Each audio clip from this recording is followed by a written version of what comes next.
सूक्ष्म जगत की आत्मा है, माना 3 तत्वों वाली आत्मा है, जिनका शरीर सूक्ष्म शरीर आकाश वायु और अग्नि तत्व से बना होता है।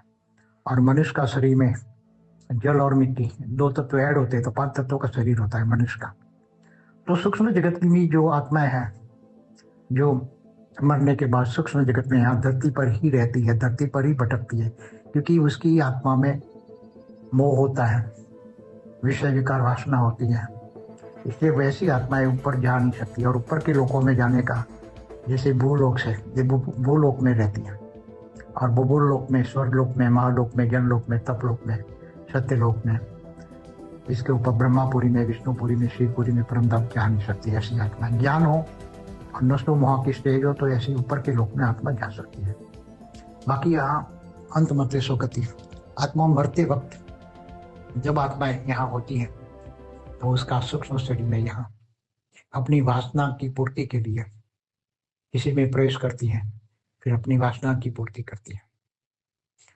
तो ज्यादातर ऐसी वासना पूर्ति वाली आत्माओं को हम नेगेटिव आत्मा कहते हैं, जैसे हमें भूत प्रेत पिशाच ब्रह्म राक्षस डाकिनी, ये सब चुड़ैल, ये सब आत्माएं नेगेटिव आत्माएं होती हैं, जो अपनी वासनाओं को लेकर ये धरती पर ही रहती है, ऊपर के लोगों में नहीं जा सकते।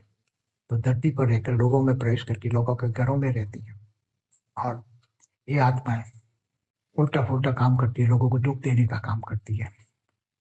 और जो अच्छी आत्माएं होती है, जो भक्तत्व आत्मा होती है, जो पूरी जिंदगी भक्ति करती है, तो मरने के बाद अंतमति सुगति, तो उस भक्ति मार्ग के संस्कार लेकर जाती है। तो यहाँ के जो मंदिर होते हैं, जो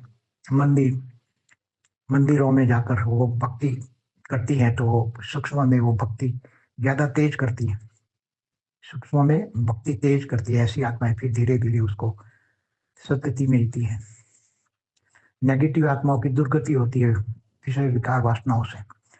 भक्ति मार्ग की आत्माओं की सदगति होना शुरू हो जाती है, और भक्ति मार्ग वाली आत्माएं मंदिरों में रहती है, वहां भक्ति करती है।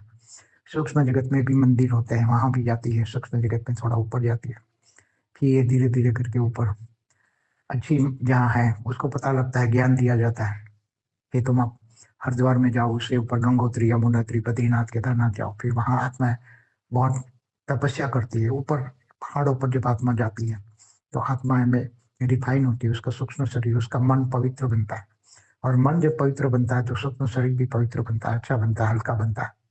आकाश तत्व शरीर में ज्यादा अनुभव होता है।